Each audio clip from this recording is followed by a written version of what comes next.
Welcome to Blueprints for Liberty, Designing the Freedom Cities of Tomorrow. This is a podcast that explores the visionary concept of freedom cities and how we can create living environments that prioritize individual liberty, social harmony, and equal opportunities for all. We look back through history to see how the past informs the future and how people can self-organize in their communities to support self-sufficiency. We also look to develop leaders that are moral and ethical in a world that is spinning out of control. Tune in to be part of the conversation shaping the future of our communities. Hello, and welcome to Leadership in the 21st Century, where we explore transformative leadership practices that foster unity, empathy, and resilience in a very complex world. I'm Cheryl Johnson, and today we're going to delve into the concept of quiet leadership. It's a refreshing, reflective approach to leadership that's especially relevant in today's world of division and disconnection. In our increasingly noisy and polarized society, the loudest voices often dominate. But quiet leadership offers something profoundly different. It's about leading through subtlety, compassion, and intentionality. It's a leadership style that can help bridge divides, foster trust, and create a harmonious culture where everyone feels valued. So let's start with the fundamental question. What is quiet leadership? Unlike traditional leadership that focuses on authority and assertive influence, quiet leadership centers on humility, empathy, and a commitment to growth. It isn't about control or exerting power. Instead, it focuses on the small, consistent actions that shape a supportive, collaborative environment. As Julian Stodd explains in his Quiet Leadership Guidebook, quiet leadership is about the first 3 steps in a journey, often marked by thousands. It's less about titles and hierarchy and more about our daily interactions, the moments we take to listen, and the kindness we extend. Imagine leadership not as a grand stage, but as an ecosystem, a living space where small gestures of respect, fairness, and humility create a ripple effect that benefit the entire community. In this type of practice, a quiet leader sees the organization as an ecosystem, one where each individual contributes to the whole. By cultivating an environment where people feel seen and valued, quiet leaders foster a deeper level of engagement, connection, and purpose among their team members. So now that we have a picture of quiet leadership, let's talk about how people can cultivate these attributes. The journey to becoming a quiet leader is deeply personal and requires introspection. It begins, obviously, with an understanding of oneself and practicing mindfulness, a key element of conscious and quiet leadership. Here are a couple of steps for developing quiet leadership traits. Number 1, we can practice self-reflection. Quiet leaders spend time regularly reflecting on their actions, intentions, and interactions. This could be as simple as journaling or as structured as sometimes a weekly review of their experiences and insights. This habit of self-reflection is a powerful tool for recognizing one's strengths, areas of growth, and their impact on others. We also need to cultivate empathy and kindness. At the heart of quiet leadership is a commitment to understanding and valuing others' perspectives. Empathy allows leaders to connect on a human level, which fosters trust and opens pathways for meaningful collaboration. This is especially important in diverse teams where each person's voice adds a unique value. And then we can lead with grace and humility. Quiet leaders often adopt a mindset of humility, recognizing that leadership is a shared responsibility. They view their role as a servant to the organization and its people. By prioritizing the needs of the team, quiet leaders create a culture of respect and support where individuals feel empowered to contribute their best work. It's also helpful to engage in mindfulness practices. Mindfulness practices, such as meditation or even just simply breath work, allow quiet leaders to remain centered and calm. This helps them respond to challenges thoughtfully rather than reactively, embodying stability and presence in a way that calms and inspires others. So let me share an experience I had where I was doing my best to cultivate these types of attributes. I had started my own contracting business and I was hiring college students. I had started my own contracting business and hiring college students felt like a leap of faith. Here I was leading a team of young, eager students who were thrilled to have the freedom to work remotely, set their own hours, and make a respectable $20 an hour. For them, it was an opportunity to earn real money while balancing their studies. For me, it was a chance to lead with purpose, offer them a valuable experience, and hopefully guide them through their first steps into the workforce.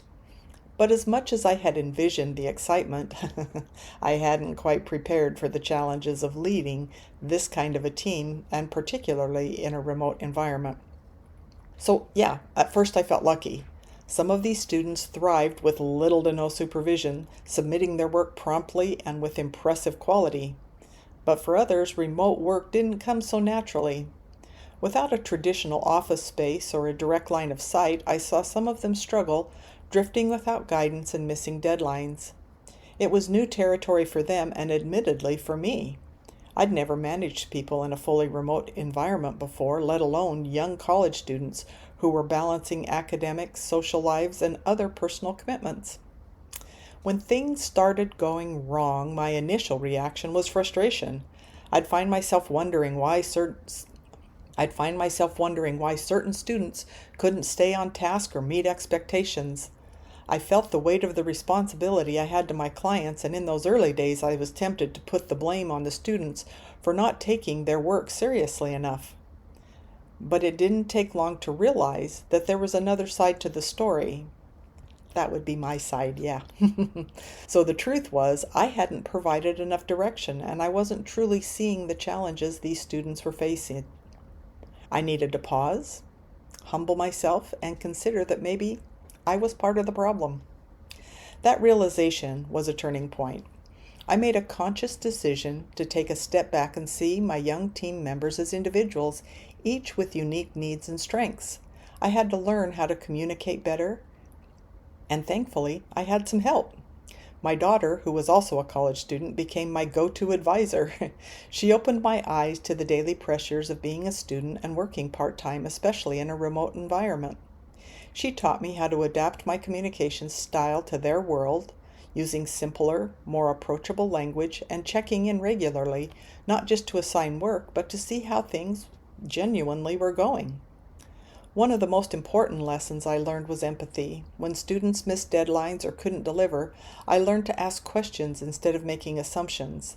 Sometimes they were simply overwhelmed with exam, group projects, or personal issues that weighed heavily on their minds. There were days when I had to grant grace that their commitments to remind myself that their commitments outside of my business were just as important as, if not more than, my own work priorities. And it wasn't just about empathy, it was also about kindness. These young people were stepping into a world of responsibility, some for the very first time. I had to be someone they could trust, someone who believed in them. When mistakes happened, and they often did, I began to see them not as failures, but as learning opportunities for both of us. I'd remember the moments I'd stumbled early on in my own career and think, how would I have wanted someone to respond to me? Then came the question of fairness. As a leader, I realized that part of my role was to balance understanding with accountability. I wanted to be fair, to treat each student with respect and patience, but I also needed them to understand the importance of the work they did for me. With my daughter's insights and advice, I found ways to emphasize how each task, no matter how small, contributed to our collective success.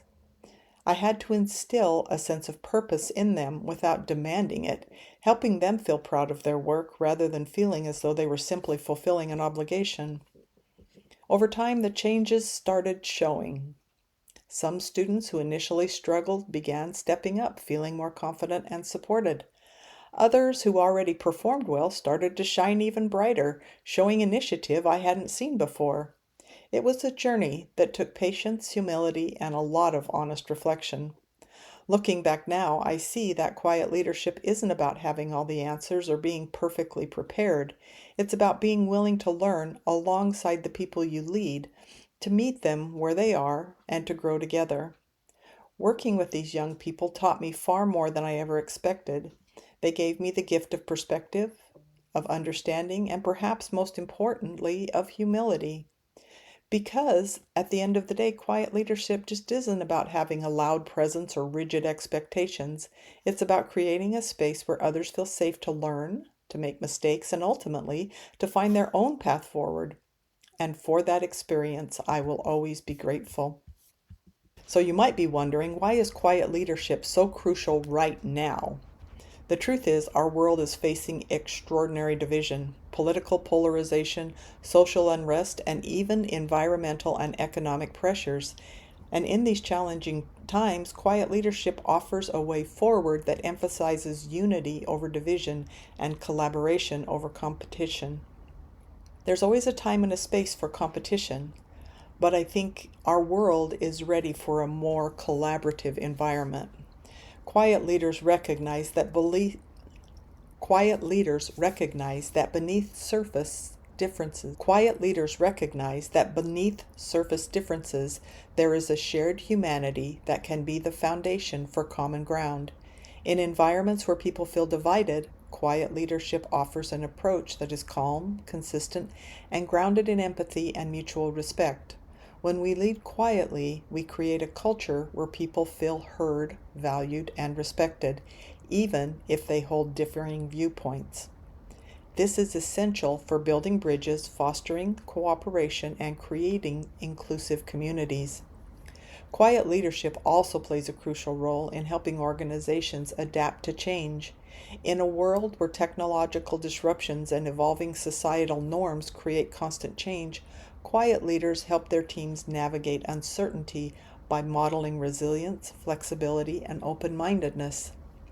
So, at its core, quiet leadership is about recognizing the power of small, intentional actions. It's not about making grand gestures, but rather about creating a supportive environment through the simple act of presence. When leaders model respect and patience, others feel safe and open up, share ideas, and work together constructively. So, quiet leadership encourages a we over me mentality that is invaluable for fostering unity. By leading with humility and grace, quiet leaders put the needs of the team above their own. This selfless approach fosters a trust, loyalty, and a sense of community that is essentially in our divided world. One inspiring aspect of quiet leadership is its emphasis on leaving a lasting, positive impact without fanfare or recognition. Quiet leaders create an environment where everyone can flourish, recognizing that the real legacy of leadership lies in the people they've inspired and the culture they've nurtured.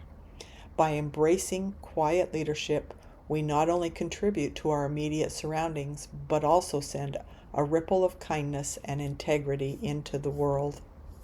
So, as we wrap up today's episode, let's remember that quiet leadership is accessible to each of us. Whether you lead a team or simply want to make a positive difference in your community, quiet leadership invites you to lead through presence, patience, and compassion. In a world where division seems inevitable, quiet leadership is a path to unity, showing us that sometimes the most profound influence comes from the gentlest voice. So thank you for joining me today on this journey into quiet leadership. If you enjoyed this episode, please subscribe, share, and continue exploring how we can each be a force for unity in our own. Thank you for joining me today on this journey into quiet leadership. Until next time, keep leading with kindness, and remember, true leadership starts within.